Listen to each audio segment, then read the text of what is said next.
Let's keep it cash, boys. Yeah. You know. I'm Dav, 39 years of age. Whereabouts are you from? Swansea, originally, in South Wales.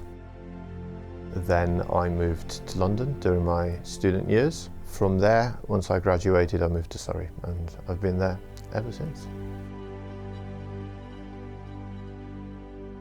Since the last time that we spoke, how has your trading progressed? I've noticed that you've been a lot more calmer. You have to start somewhere, you know. There was so much information to take on board. You have to find a way to digest that information, which is key. And the way that's done is unique to the individual. There's only so much somebody can offer where you have to then take ownership of that information, digest it, and make sense of it. Certainly everybody has their own trading style, and the key aspect is that you've got to find your own. You've got to find your own trading style. Despite the fact that I'm still very, very much in the early days of it all, then it feels like I'm starting to get a bit of a feel, a bit of a gut instinct about various trades, an understanding of how markets move, what do I need to be aware of. And that has been through the generosity of the community to be able to freely ask questions, under Seb's guidance as well, and just feeling that whenever I come to the floor that there's just a little bit of something extra that I now have a better understanding of, which is helping me on the journey towards. It will take time. Patience is key. Patience is key in the art of trading, but it's key in the art of any skill that you're trying to gain a degree of mastery over. And that patience and time is what will be required.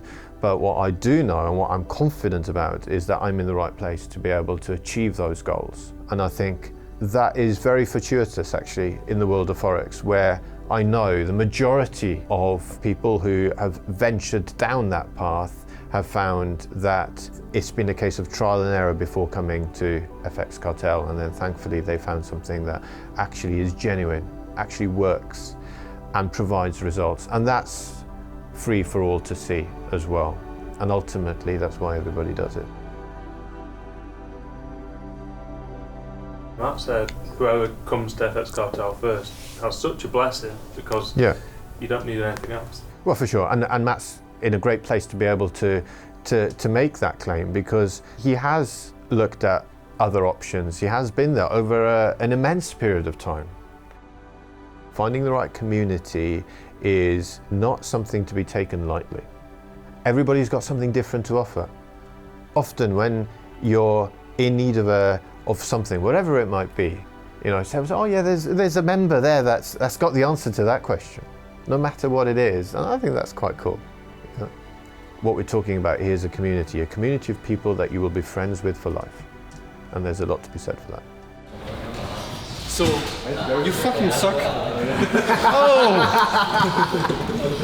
You can edit that for now. Proper fucking shit. No, but what I was saying, you need to be thinking what is the level I'm looking at. Yeah. 61 on the previous key level. My rejection there. That's my level. You bang on one price. Everything fits in one price. So why would you want to get a 900 pip stop loss out of one price? That price reacts or it doesn't. Worst case scenario, if it doesn't, it goes to the 1850. And that reacts to 1850. So that's why I said 1852. You don't need much more for the stop loss because it doesn't make sense. Because if that then doesn't react, it didn't react to what you wanted. If it didn't react to what you wanted, do you want to be in the trade? No, you don't want to be in the trade anymore. No, because you haven't got confidence in it. So that's your thinking to have when you get this type of trade. It's okay to take a loss along the way, because if you blow past this, it's highly likely you go to the next one, and the next one you'll be ready to do exactly the same and enter, and then you capitalize on it. If you don't do that, you're gonna end up with heavy losses, heavy stop loss, which is no big deal. But how do you get a reward from it? How do you build up a risk reward that is worth taking? You don't, because then it's based on what you can afford, and then you lose the value of the technicalities, just what you want. more than what you can really get. Because there is that much, I want that much. The market doesn't give a fuck how much you risk. So what you want to get from it doesn't have anything to do with you. It's what you can, and it's just done by simply looking at this and be realistic. Realistic is like 38 is realistic target. Does my 38 target fit within the stop loss I have? Initially, no. So that for you is the question, is the answer of your question, like is it a strong setup or it's not? How can I make it better? You can try to refine if you can, but it's not something you can refine. If you get a setup and you can't have a nicer reward that you would want from it, then that setup is a pass. Not every setup you're going to find are worth taking. And that is where you're struggling with the pending. Some will be worth having a pending, some will be not, because they're simply not. If you get a level like this, there's nothing below, there's 61, everything and nothing there. That stop loss, what's the reward? Well, the 30th of the big move which is there, boom, risk reward, amazing. And that is why it is a strong area. It's a strong area because the reaction from it will give a great risk reward trade. And it's strong. So it's not all about confluence. There's a bit more to a setup. To the story, yeah. But for all of you, I suggest you start using the flip of the move that you're counter trending to see where the 38 is at. To see if it's worth going against that move. And the move is defined by us as... What created the initial stall? What created the initial spike? It's this. And that 38 should always be above every strong area of confluence you had before. If your 38 was below, then it's voided by all of this. So you need to make sure that 38 is worth the reward and it has nothing else on its way. Like no other EMA and shit and stuff like that. But that's why you come up. That's why you come up. Those are the nuggets, just keep it on point. It's good, learning these things is important, and then you apply it to your trading and then take it to the next level. So it makes a lot of sense what he's saying as well. The thing that I struggle with that I don't do sometimes is like preparing the trade to where you're going to get out, because that's the whole thing. It's just as important as entry. Yeah, exactly. It's all good having a good entry and a good trade, but if you don't know where you're going to get out of the trade, then you're never going to take money from it. So.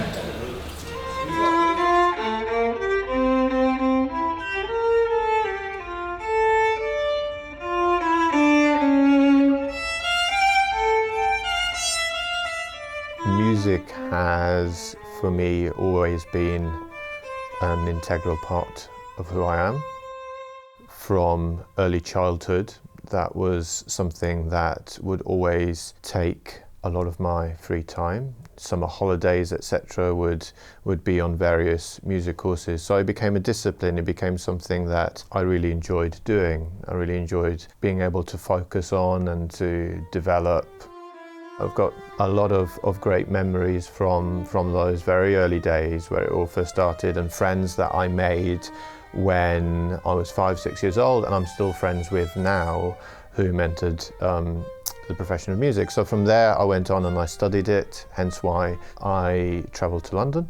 And from there I entered the profession then initially on an apprenticeship programme with the London Philharmonic Orchestra, and from there I freelanced and continued to freelance.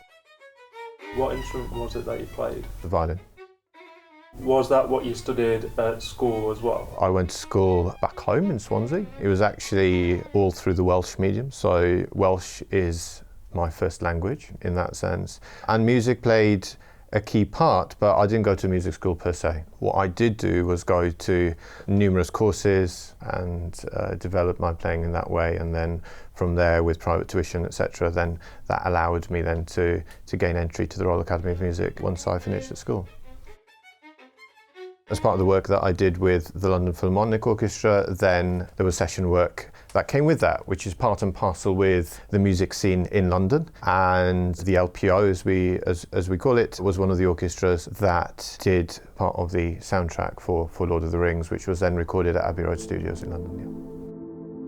Yeah. Did you go and watch the film? Well, you saw bits of the film as you were playing, so it's amazing how the composer, in fact, was actually, he'd have the film to hand as he was conducting us and as he was doing it. And what really staggered me more than anything in that environment was, you know, he'd pause us from time to time and then rewrite sections there and then.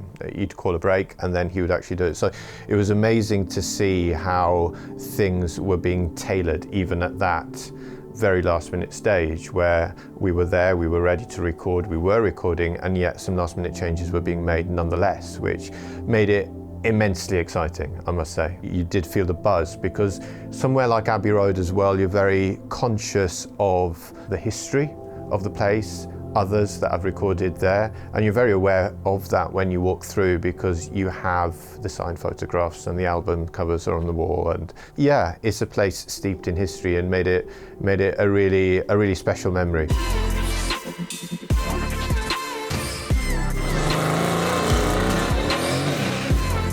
Yeah, really interesting. It was really good to have the chart analysis today, and just network, find other people's experiences, things like that. Usually there's like a bit of a stigma to trading, but it's been really nice to meet just like normal people trading actually. It's like there's different plays that are good. Out of all of these, I take the best one, and out of all the best one I found, I take the best one of the best one of the best one.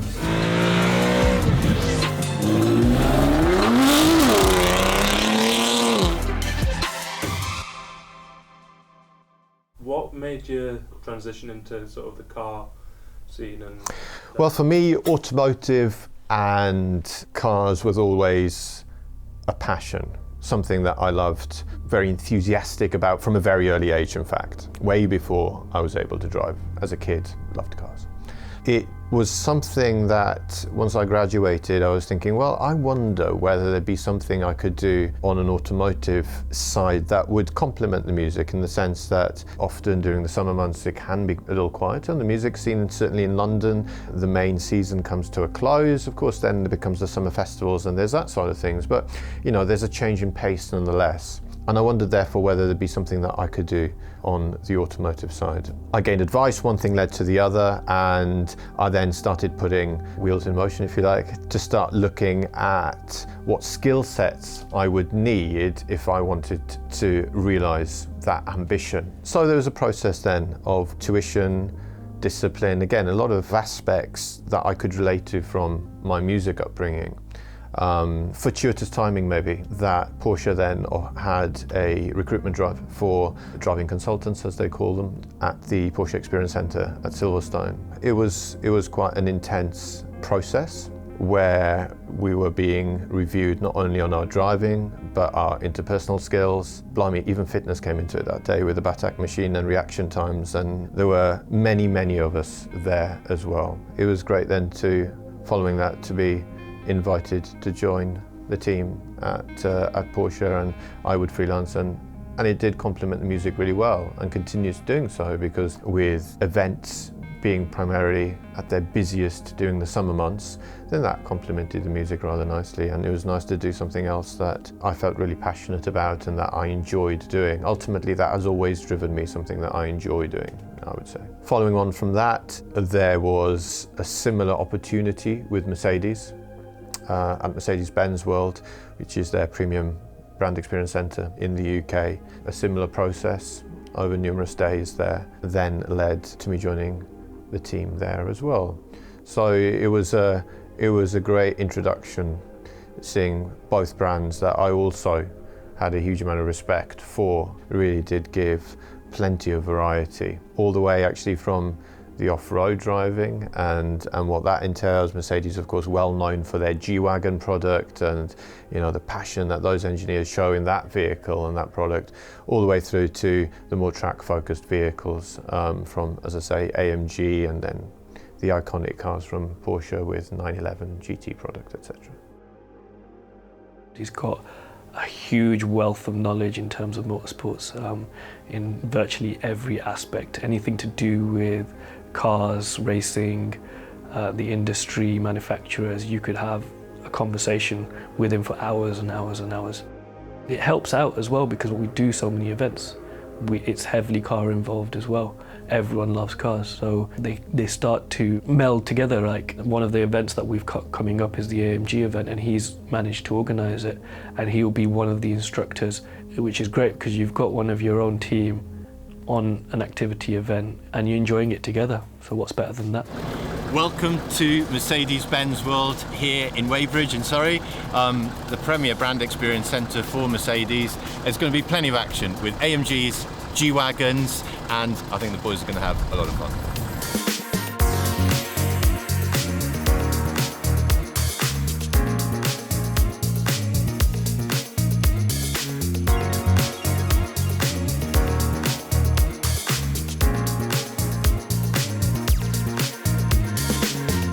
How are you? Looking for your lesson? My masterclass. So have you been here before, Paul? Yeah, I was probably 18, 19 when it first opened. I was on the way to Gumball 3000, so we were doing the start of that. And the pit stop was here, did the experience day, and checked out the whole museum. So I'm looking forward to seeing how it's improved in all these years.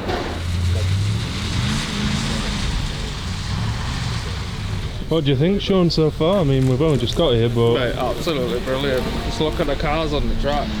I get to go in the GC today. That'd be nice to have a blast in. A couple of the other guys in the different cars.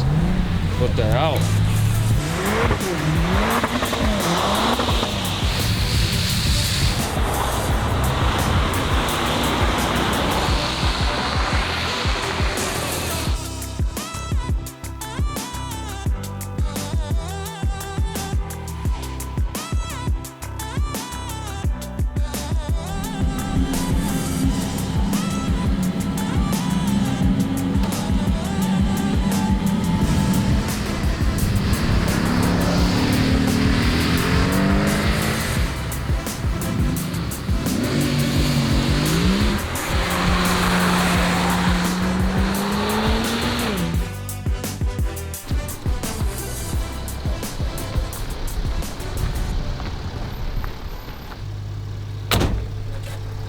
Very impressive, that? aren't they? Really good? Yeah, they are good. The hill climbs and stuff, what they're capable of is quite insane. Matt's done probably at best 5 yards of drifting, Yeah. and Sean just Red line. red line. Stop.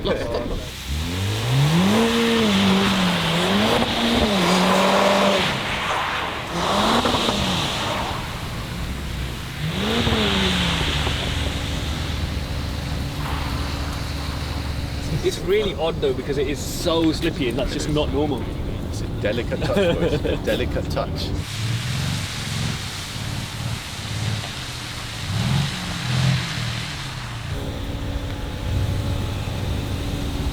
TP on GU whilst we was out there. Not bad. Not bad. Good Made start money to from the good start to the week. Yeah, hit 30, pretty much bang on, pulled back, so nice. I mean, he couldn't have got any better than that, could he? Yeah. Whiskies, driving, and TP on Monday morning. Seb's first time out.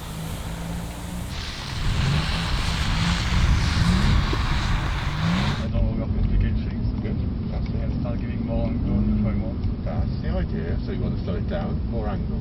So keep it going. That's it. But predict it with less of a bit. And that's the in fussy. Good. In. That's it. Just trying to get more the angle. Yeah. Good. Keep it there. And the grip will vary as we go along. There you go. Behave. In she goes. And that's it. Now you've got it calm. Now you've quietened it down. And whenever you're drifting, whatever the surface, that is always your aim. There you go. That's the idea.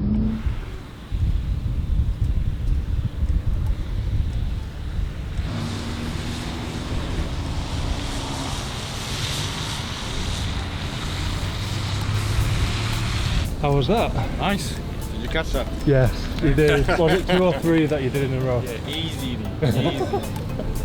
No stop losses. I think toward the end, I think we've done like 5-6 laps easily. Smooth. Oh, once it's there, Yeah, it's you there, can do it it's there. infinitely.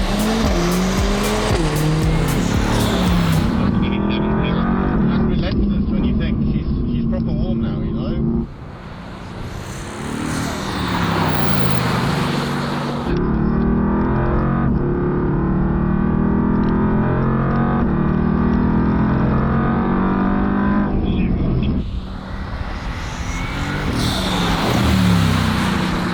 It's giving you more time to get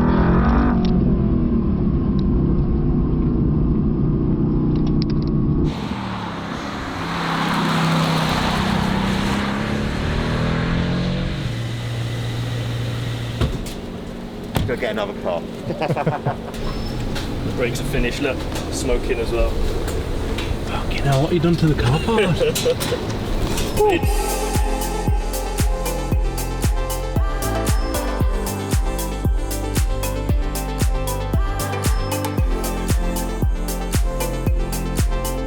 Thank you very much, Dad, for organising it. Very professional. And yeah, it's been a great day, hasn't it, Matt? Very good day, yeah. All the Great guys day. have been really helpful and accommodating. I had Nathan, who's a really good instructor, really good. Made me learn a few things which will help me on track, you know, when I'm going to taking the car out on track. So it's really useful day, as well as having fun. Absolute brilliant day. I mean, best day I've had in ages. Throwing a car around the track, what more do you want? Hey, thank you very much for putting one of the best days on together. We appreciate it and we look forward for you to doing it again for us. Thank you. That was good. Good bit. Together.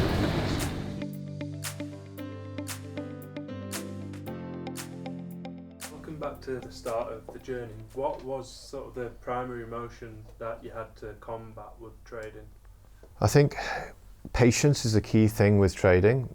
It just for me needed that time to digest everything, to watch the markets, to just start to gain a feel for how things move and what they do, and then building the confidence as well. I'm a very cautious individual by nature. Like with anything, you've got to take a step forward nonetheless. You've got to trust the likes of Seb when they say you're ready now to move on to the next step, whatever that might be. And you place your trust in a mentor like that, and you go with it. And that's how you progress, that's how you get better, is by doing those pivotal points. It really has been a progression, but I would say that being prepared to take those steps along the way and not just think that it has to be perfect straight away is the key aspect, yeah. So let's have a look at the chart and show me starting from gold. So did you get into the buy? No, it didn't trigger. Okay, so this is missed then. Yes. So you can remove it. Yeah. So that would have been just the spread, I think, because I was really close according to the... We are not on the first conference, the EMA, I'm guessing. No, I was on the way. That's what you need to be on the first conference. Yes. When they are in the zone, you need to be on the first conference. Yeah. So that's why you missed this one. Yeah. I missed it as well, because I wanted to play it safe, but that's the reason. Yeah. But, so, when you say wanting to play it safe, in terms of... I wanted to play it safe. I was expecting the price, if it was coming back to that zone, having worked not long ago, to go into bitter draw. It's a bit of separation. But technically, I should be sticking to the same strategy, always entering the first conference. I just play it too safe on this. Playing it too safe is actually hurting me on the long run, because it's a trade I didn't bag, but I should have bagged on my statistic. And if I don't take it by playing too safe, the next one I'm taking and that hurt me is not made up by the one I should have been taking. I guess it chimes with what you were saying about being early on the trade, and sometimes thinking that the safer option is to wait, and actually it increases the risk because you're not getting the gains. Not necessarily on this type of trade, but on this type of trade is like you want to play too safe to have no drawdown. There's no real point not having any drawdown. I would expect it to have some sort of drawdown, but at the end of the day, drawdown doesn't really hurt me. No. So I should have just gone and be with the first conference on this trade. What pairs do you mainly look at? It's the metals really, gold and silver. It's just something that I don't know why, but I've been drawn towards gold especially, and then using other pairs around that, then the likes of GA and GA, etc., as an added confluence towards gold. So I have been drawn towards gold. I think obviously, you know, Seb's influence has been key there. There's no question about that. But there's a good degree of movement, volatility in that market as well, which means then that rewards can be gained. Of course, there needs to be caution there with gold especially also, but I have been drawn towards it, and I think that appeals to my nature as well also to just focus in on only a few pairs to begin with, and I'm sure then that, you know, my scope will broaden as time goes on. But at the moment, if I feel that I can gain confidence in just a few pairs, then that I think will give me then the ability to move forward in the right direction, so that I'm constantly progressing and not taking too many steps back or questioning myself. That's the key thing, is that I want to build on the confidence side of things as well. I think, you know, you can easily start to question yourself, especially if there have been some trades that didn't go in your way. So being selective at this stage, I think, is working well for me right now. Would you say that trading is a lonely game? Yeah, of course it can be, you know. It's you and the screen. But there's an immense wealth of information out there, and you can gain from that as well. It's nice sometimes to know that you're in a similar trade to somebody else that you respect, somebody else that you look up to, and oh great, you know, we were thinking in the same way. Or equally, if something's not gone your way and somebody else was in a similar position, oh, the liquidity of the market wasn't with us this week. How reassuring is that, especially for me as a newbie, to know that there are aspects sometimes outside our control.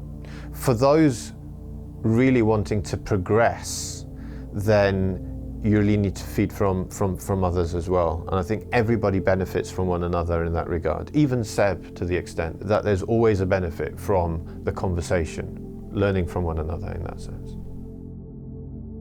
He's improved massively. It's just the way he is. It's the music to a high level. Then he had a passion for driving. He said, why not make it a living? And he went to become a racing driver instructor. So he shows that he can apply what his mind to it. And his next challenge was trading, and just learn with me and try to copy as much the trading style I have at the minute, and he's doing so successfully. So it's pretty much focused on metals, trading gold and silver, from a higher time frame, and trying to swing trade them, which is what I do at the minute. So I can't wait for him to be taking it to the next level, because he's doing really well. What would be the next level for him, do you think? He needs to be fully funded, and make the most of it. I like to think that I will be the person to help him out and achieve this. So yeah, it's just a bit more time to get there, and he will get there. He's done it with the music, which is fucking hard. He's done it with the racing world, which is fucking hard as well. So there's no reason he couldn't do it in the training world.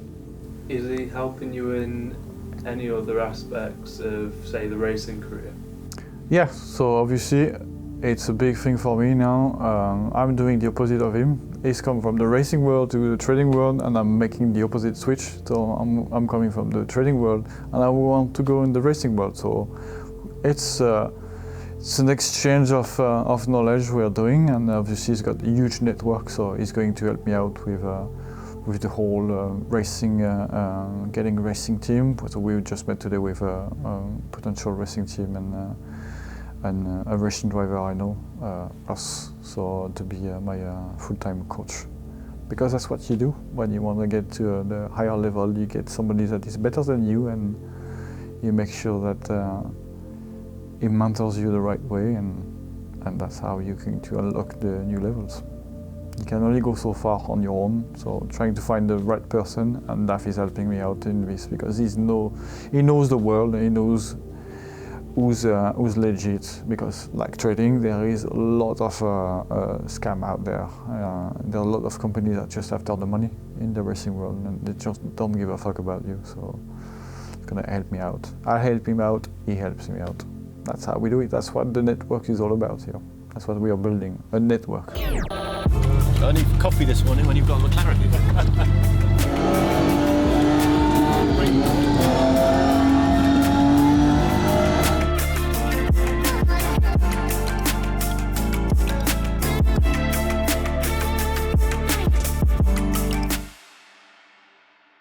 What would you say to people that are considering giving up? I would say it's easy to have those moments when you question whether you're on the right path or not. Something that you can always come back to, and I continue to come back to, is 50 cal. And the book as well. I would say it can often depend on how you find yourself as an individual in terms of what learning style works for you. For some, it's to be able to read the information. For others, they like to be able to hear it through video and see it. So it depends what medium works best for you, but come back to the fundamentals of 50 cal and you won't go far wrong. Beyond that, of course, then you can start refining it further. There's a lot of information in 50 cal, so there's a lot there to digest. It took me a long while to go through that and to go through it again in very small detail, repeating the information until I felt I was comfortable and confident with it. Beyond that, then, the in-person course is, of course, an opportunity to get in direct contact with the most experienced traders, and of course with Seb and with Pards and the like as well. That enables you then maybe to bring those specific questions that inevitably will come along when you've got so much to take on board. Starting to put that then into practice in a way that you're comfortable with. And that will be different for everybody. There are fundamental pillars there to fall back on to offer that confidence, because you know that the path is tried and tested, and it's an immensely detailed curriculum. Therefore, that should hopefully then give the confidence. And of course as well, if you decide to go down that route, then you've got the forums and the chat, which is there then for direct connection as well, if again there's something specific that's troubling you. But I think, you know, that is the best way, is to come back to these fundamental learning assets that FX provide. So my name's Matt. I'm Sean Marriott, as you know. Well, we met here at the floor. It's pretty much taken the stress off Matt, knowing that, you know, he's got a full team to complete the job. Yeah, I didn't really even know Seb, to be honest. Because I've got the strongest one, so I know that. It's an amazing month without this silly mistake. Thanks for watching the video. Remember to like, comment and subscribe.